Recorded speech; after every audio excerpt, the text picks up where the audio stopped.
Hello everyone, आज मैं बना रही हूँ इम्यूनिटी बूस्टर काढ़ा, जिसे हम वेट लॉस ग्रीन टी भी कह सकते हैं। जैसे कि आप सभी जानते हैं, आजकल कोरोना बहुत बढ़ रहा है और हर घर में काढ़ा पिया ही जाता है। गवर्नमेंट ने इससे सहमति भी प्रदान कर दी है कि ये काढ़े से वाकई इफ़ेक्ट्स होते हैं। इस काढ़े को बहुत सफलता मिलती है। आप चाहे किसी भी घर में जाएं, चाहे छोटा घर हो, गरीब हो, अमीर हो, कोई भी जात का हो, लेकिन हर घर में काढ़ा मिलता ही है। इस काढ़े से नुकसान भी हैं, जी हाँ, क्योंकि किसी को ये नहीं पता इसकी क्वांटिटी कितनी है। हालांकि व्हाट्सएप ग्रुप में, जगह जगह फेसबुक में, सब जगह अपलोड किया जाता है कि कहाँ कितनी और कैसी क्वांटिटी डालनी चाहिए। इसके बावजूद कुछ चीज़ें लोग ज़्यादा डाल देते हैं, कुछ कम डाल देते हैं, जिससे किसी किसी को नुकसान होता है, किसी को गर्मी निकल जाती है, पिंपल्स निकल जाते हैं, हीट बॉल हो जाते हैं।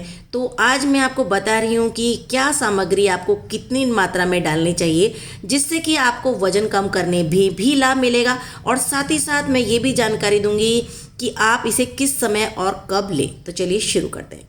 सबसे पहले यहाँ पर ये प्लेट में मैंने लिया है एक बड़ा आंवला, एक बड़ी इलायची लिया है, 2 छोटी इलायची लिया है, 4 मैंने लौंग ली है।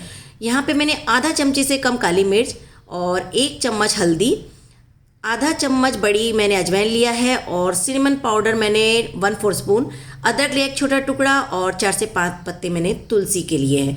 और अब मैं ले रही हूँ एक बर्तन में, यहाँ पे मैंने 2 से ढाई गिलास जितना पानी लिया है और जितनी भी सामग्री ली है अब उस सब को मैं इस पानी के अंदर डाल दूँगी और बस गैस सिम करके इसे ढक दूँगी पकने के लिए। और उसके बाद मैं ढक्कन थोड़ी देर बाद खोल के देखूंगी ये पक रहा है। इसे तब तक पकाऊंगी जब तक ये आधा रह जाए। देखिए आधा हो चुका है, तो बस अब मैं इसे छान लूँगी। तो तैयार है गर्मा गर्म काढ़ा। इसको गर्मा गर्म मत पीजिएगा, हल्का गुनगुना रहे तभी पीजिएगा। इसे आप सुबह में लीजिए। रात को पीने से क्या है, बॉडी ज़्यादा हीट हो जाती है, फिर आपको पिंपल्स और हीट बॉल होने के चांसेस ज़्यादा हैं। सुबह में आधा कप लेना ही बहुत बेहतर है शरीर के लिए। धन्यवाद।